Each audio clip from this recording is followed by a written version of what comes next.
ಜಮ್ಮು ಕಾಶ್ಮೀರದ ಪೂಂಚ್ ಜಿಲ್ಲೆಯಲ್ಲಿ ಭಾರತೀಯ ಸೇನಾ ವಾಹನ ಕಂದಕಕ್ಕೆ ಉರುಳಿತ್ತು. ಈ ಅಪಘಾತದಲ್ಲಿ ಕರ್ನಾಟಕದ 3 ಯೋಧರು ಮೃತಪಟ್ಟಿದ್ದರು. ಈ ಅಪಘಾತ ಕುರಿತು ಶಿವಮೊಗ್ಗ ಶಾಸಕ ಚನ್ನಬಸಪ್ಪ ಎಂದು ಪ್ರತಿಕ್ರಿಯೆ ಕೊಟ್ಟಿದ್ದಾರೆ. ಕರ್ನಾಟಕದಿಂದ ಭಾರತೀಯ ಸೇನೆಗೆ ಅನೇಕ ಯುವಕರು ಸೇರಿಕೊಂಡಿದ್ದಾರೆ. ಇದು ಕರ್ನಾಟಕದ ಹೆಮ್ಮೆ. ಇದು ಇನ್ನಷ್ಟು ಮೇಲಕ್ಕೆ ಕೊಂಡೊಯ್ಯುತ್ತೆ. ಮೃತರ ಕುಟುಂಬಕ್ಕೆ ಭಗವಂತ ಶಕ್ತಿ ತುಂಬಲಿ. ಇಂತಹ ದುರದೃಷ್ಟಕರ ಘಟನೆ ನಡೀಬಾರ್ದಿತ್ತು ಅಂತೇಳಿ ಮಾಧ್ಯಮಕ್ಕೆ ಪ್ರತಿಕ್ರಿಯೆ ಕೊಟ್ಟಿದ್ದಾರೆ. ಸೈನ್ಯದಲ್ಲಿ ಇದ್ದಂಥ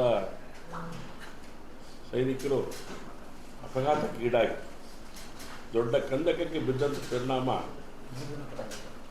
3 ಜನ ಕರ್ನಾಟಕದ ಯೋಧರೇ ಅದರೊಳಗಡೆ ತೀರೋಗಿರೋದು. ಇದೊಂದು ದುರದೃಷ್ಟಕರವಾದಂಥ ಒಂದು ಘಟನೆ. ಒಟ್ಟು 5 ಜನ, ಅದರಲ್ಲಿ 3 ಜನ ಕರ್ನಾಟಕದ.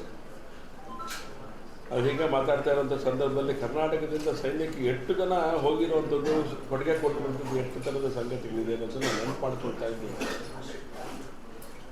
ಬೇರೆ ರಾಜ್ಯಗಳದ್ದು ಪರಿಸ್ಥಿತಿ ಏನೇ ಇರ್ಬೋದು, ಆದರೆ ಕರ್ನಾಟಕದಿಂದ ಸೈನ್ಯಕ್ಕೆ ಹೋದಂಥವರು ಸಂಖ್ಯೆ ಅಗಾಧವಾಗಿದೆ ಅನ್ನೋಂಥದ್ದು ನನಗೆ ಗೊತ್ತಾಗ್ತಾ ಇರೋದು. ಹಾಗಾಗಿ ಆ ಒಂದು ದುರ್ಮರಣಕ್ಕೆ ತುತ್ತಾಗಿರುವಂಥ ನಮ್ಮ ಯೋಧರಿಗೆ, ಅವರು 3 ಜನ ಯೋಧರಿಗೆ ನಾವು ಶತ ನಮನಗಳನ್ನು ಸಮರ್ಪಣೆ ಮಾಡ್ತೇನೆ. ಅವರ ಕುಟುಂಬಗಳು ಕೂಡ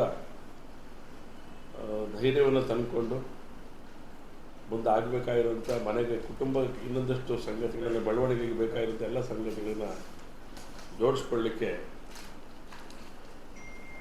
ಭಗವಂತ ಶಕ್ತಿ ಕೊಡಲಿ ಅಂತ ಹೇಳಿ ಪ್ರಾರ್ಥನೆಯನ್ನು ನಾನು ಮಾಡ್ತೇನೆ. ಅದನ್ನು ಬಿಟ್ಟೋಗಿದ್ದೆ.